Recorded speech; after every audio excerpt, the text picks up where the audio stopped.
welcome everybody to another episode of True Business Stories. We seem to be making a habit of this, Mark.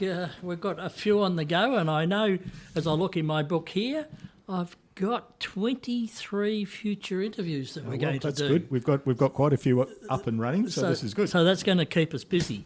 But tell our listeners today, Mark, who are we meeting with? Well, I'm really pleased that we're here today. I mean, Russell Malishev from Malishev Homes. Russell's been a reluctant guest, but he has a great story to tell. He's a well-recognised builder of luxury homes around Geelong and the Bellarine, so he's well admired in the industry, and he has a great story. He doesn't think he does, but we know he does. So welcome, Russell.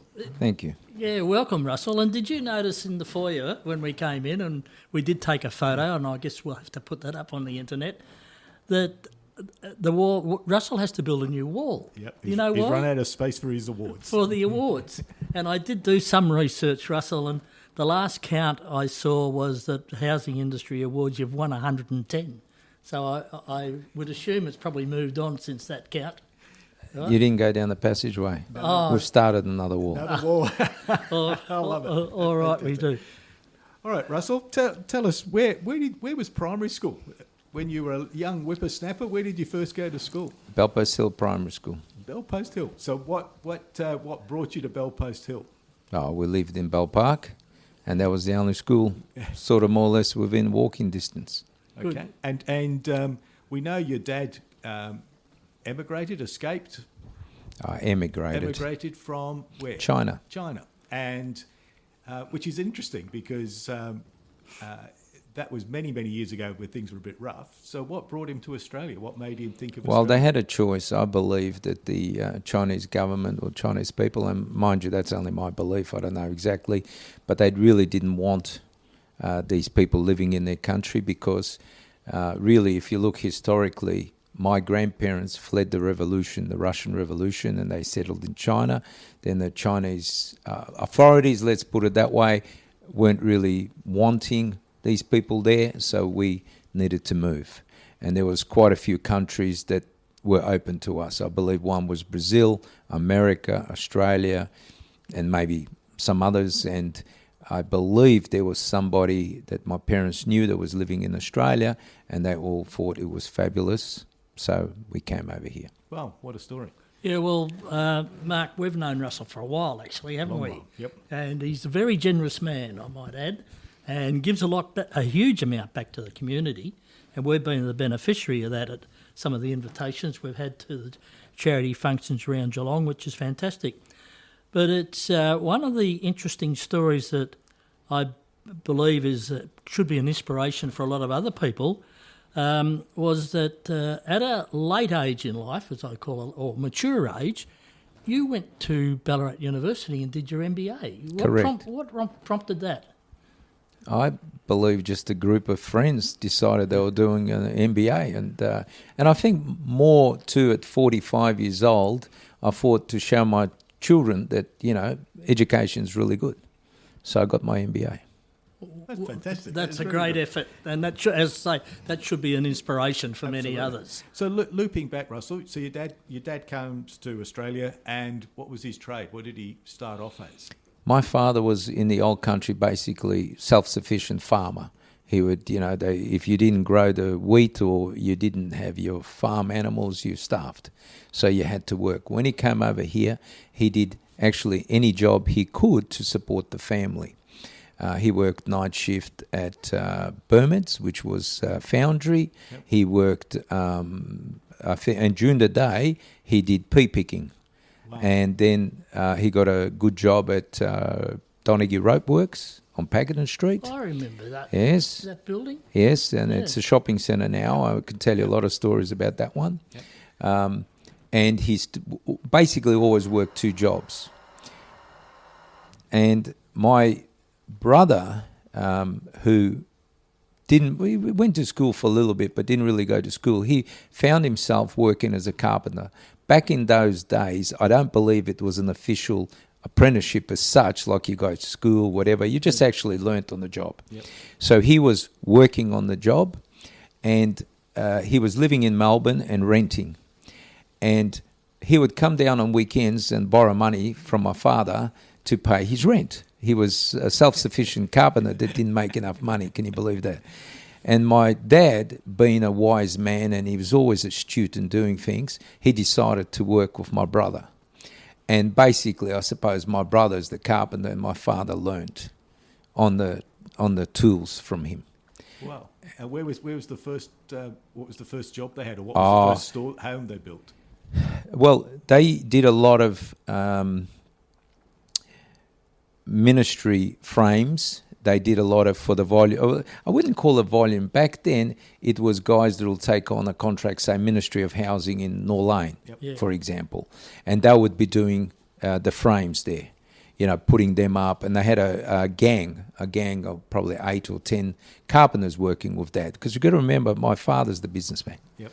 And, he knew all of those. He was strong as an ox. He was Arnie Schwarzenegger without going to the gym. When you have a look at his body, he had muscles coming out you wouldn't believe. He was totally, and that was purely from working.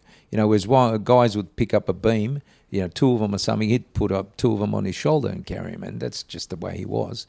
He worked the long hours, and he did all that and helped the family. What prompted you to join the family company?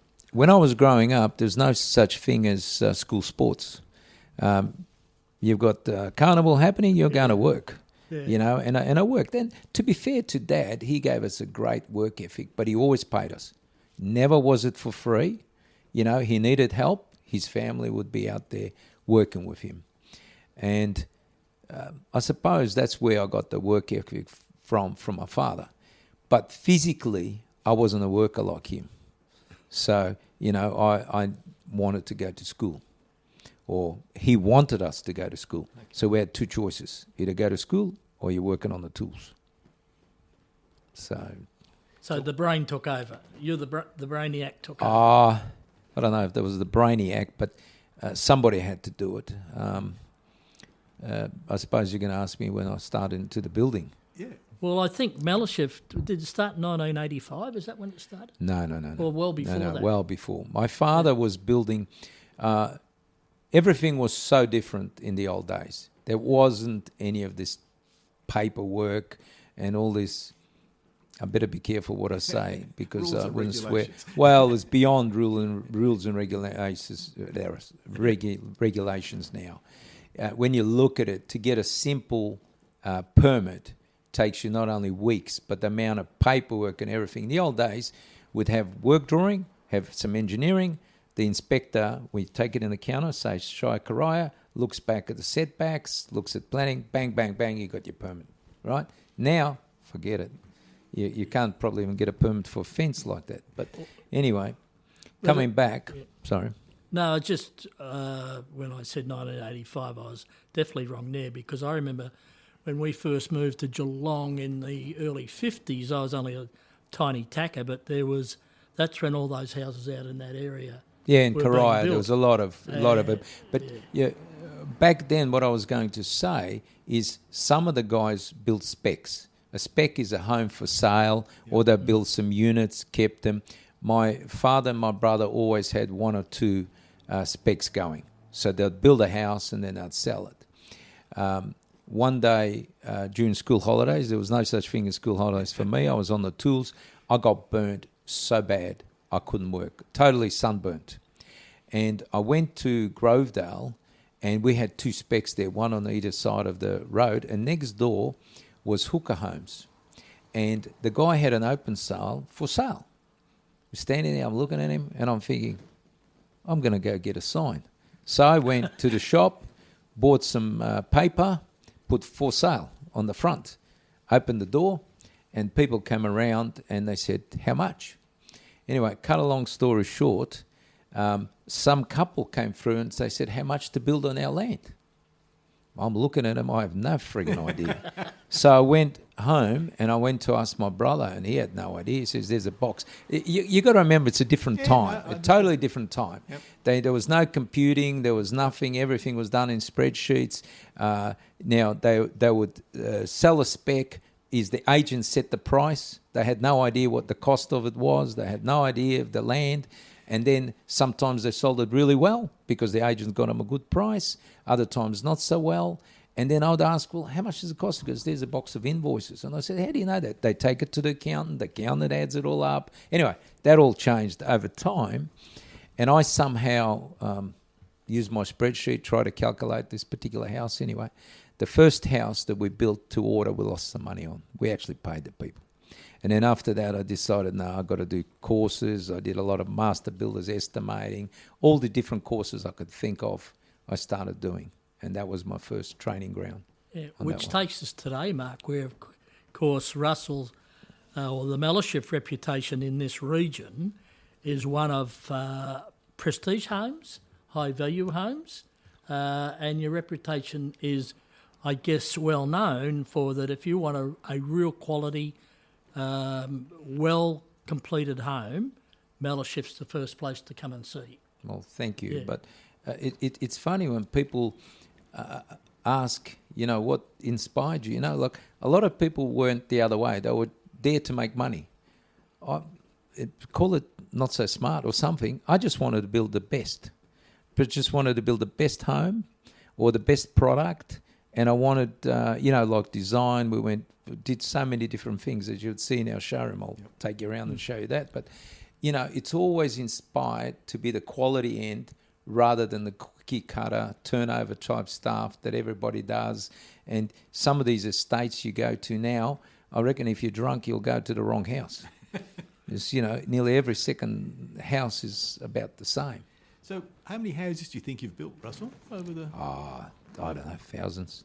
It's amazing. A lot of homes. But you got to remember, though, in the first early days, we were building probably 20 to 40 at a time. Now we've got right down to about 20.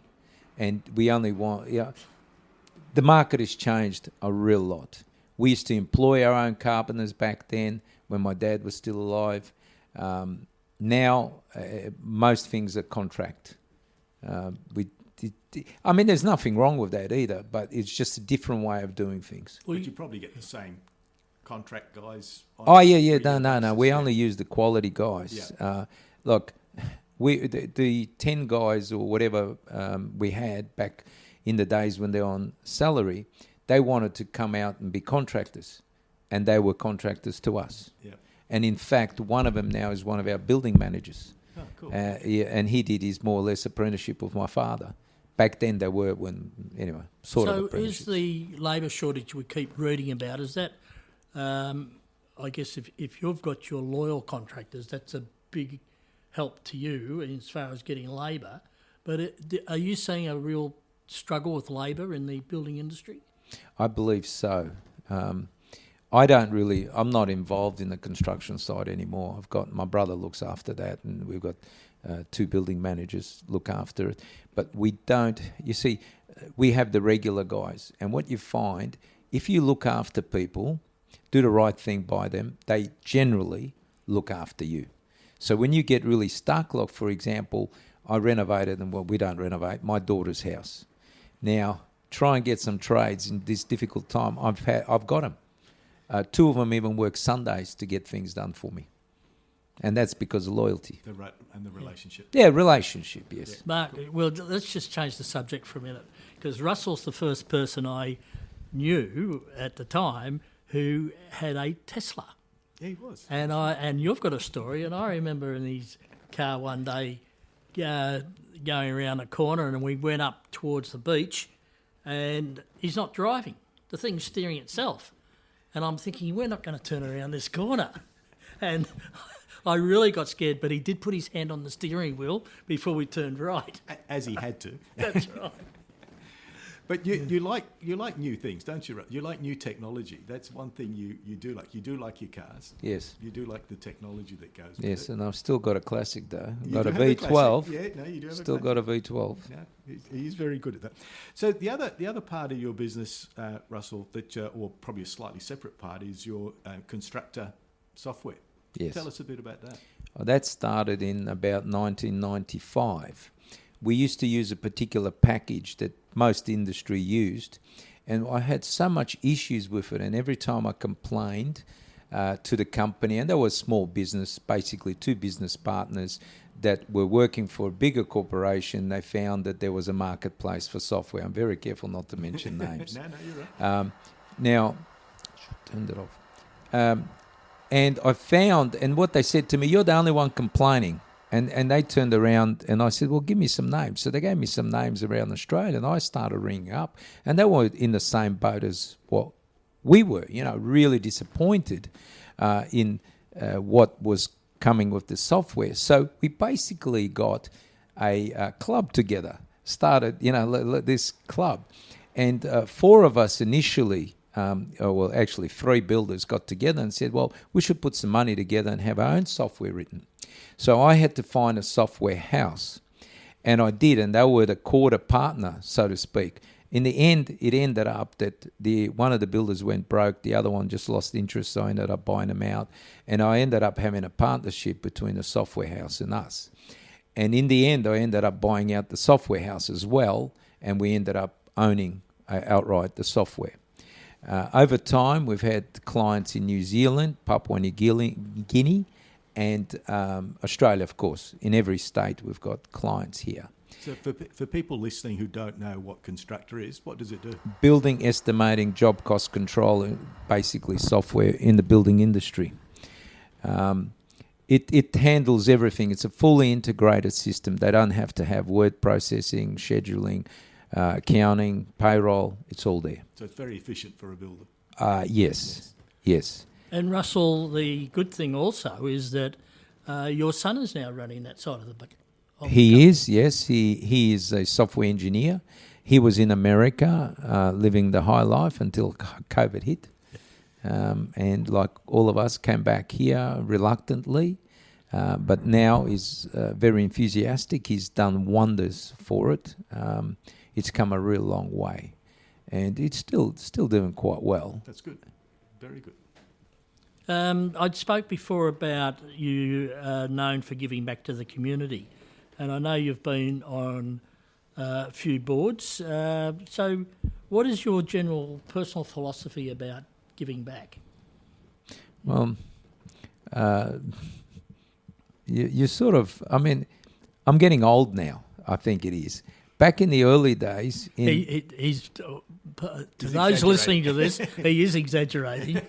Yeah, but you got to remember, I started working at 17 years old and 9 months, I think, when I first started up Malishev Constructions back then.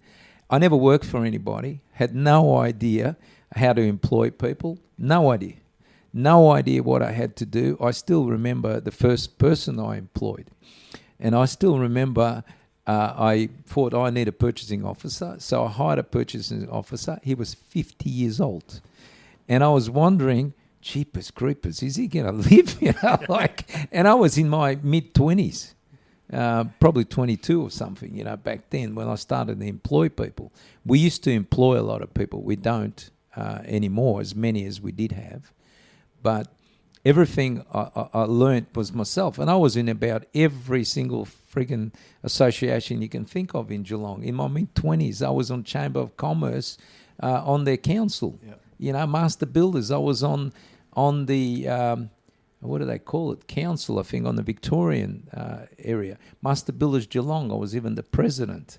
I was the president of Geelong Business Club. And that's all in my 20s, 20 or 30s. And then you sort of get tired. But when we do need to do something and somebody asks in a good cause, we'll help. Buy a table, charity, or buy some items at an auction or...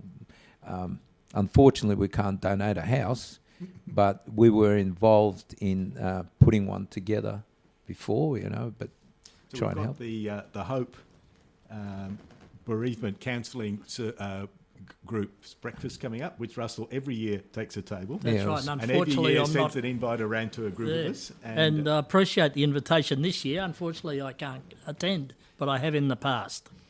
There. So now that you've reached this really old age that you're talking about, what's the future hold? Well, some people say you're going to retire and not. I really don't know. I really don't think I will. My dad worked till he couldn't. As you can see, you're sitting here in my men's shed. It's quite comfortable. Now, this is my escape. I can do a lot of things here. It's just nice. You need to keep busy. And I would like to get to the point where I only came in if I wanted to or when I wanted to, and if I didn't want to, I don't come in. At the moment, I come in every day, and I've been slack. I don't come first anymore. I used to. I used to be the first in. I am now the last to leave. But I still enjoy what I do. I love dealing with people. And probably as I get older, I'll probably be doing more remote sort of stuff, helping my son in the software side, advising builders and things like that. And is your son interested in Malishev construction? Would he like to come into the... I don't the know. business? I Not haven't. sure? Let's take one step at a time. I've always had this philosophy, and I've seen so many people pushing their children into something, and if they haven't got a passion for it and don't believe they want to do it, they're not going to be, one, good at it, two, they're going to be uncomfortable, and they're probably going to hate it. And I've seen it over my working career. I've been working now about 45 years, and I never wanted my children to specifically be builders. Now, my daughter's in dentistry, but when we were renovating her house, she was actually fabulous on the tools. She was painting, filling up holes. She goes, Dad, she's patching up holes, saying the plaster, and she said, this is like doing the teeth. She goes, I do this all the time at work. So, and then my son, as you can see, he fell into the position.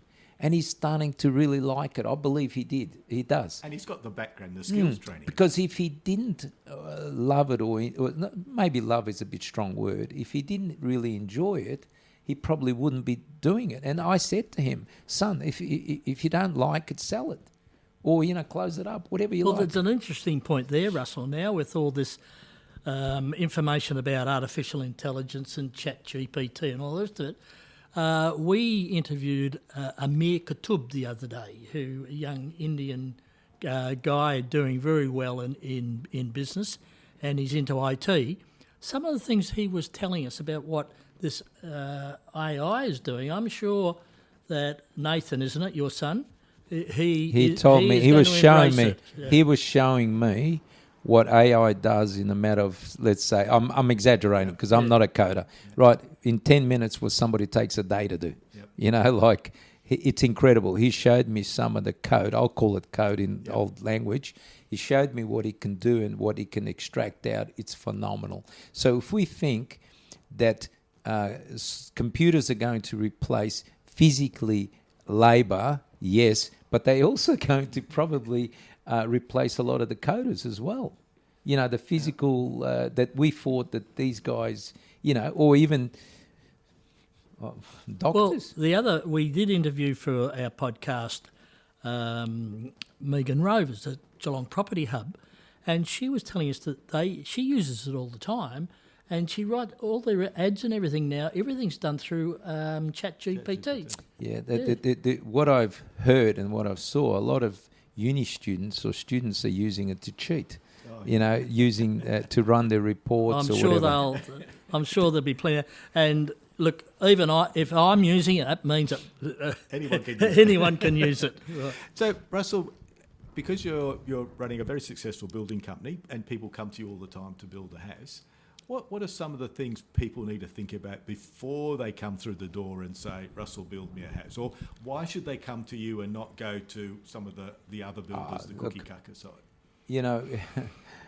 It's a very interesting question. There's one thing I'd just like to say. It's the final price that matters, not the starting. Yep. Because what I found, and you sort of say, oh, yeah, it's going to cost $99.9. No, you want to know how much it is on the ground. And you've seen it all the time. You see advertising really cheap, and then there's some fine print. I did like one thing about, I suppose, Labor government going back before Jeff Kennett. They produced a law or rule that when you had a display home, you had to have at the front of your front door somewhere to say how much is this actual product, how much is the actual price of Yep. what's on display. Yep. Now, that was a good thing. Then we got to change a government, and that got all forgotten. And I'm not just saying it selfishly. I'm just saying that's good for the industry. I used to go to, say, a different town to go have a look at the display homes and see. And I tell you what, I'm quite knowledgeable, but I get a headache. By the time I walk through, I get so confused. You ask, how much as is? You won't get an answer exactly. So what's the question they need to ask? Well, I would like to know how much is, as it is. But what they're specifically designed now is to basically walk people up. No matter where you go, you come up there. And price is the enticing thing. Yep. And, the fine print, you always, terms and conditions and whatever else. And I'm not trying to knock that marketplace. So don't get me wrong, buyers beware.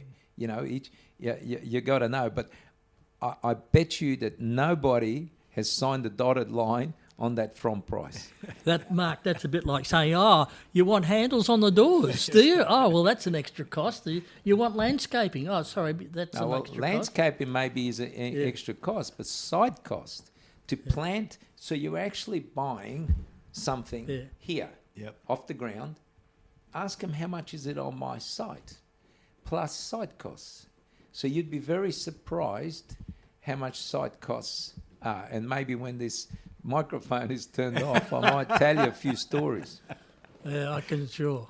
So, Russell, thank you. Wasn't that You're painful, welcome. was it? No. No, you were okay. So, Bill, I think Russell's done well. I think he's done well, and as you know, that we've always had a lot of time for Russell, and we were really keen to hear his story. We absolutely. So, Russell, thank you. You're welcome.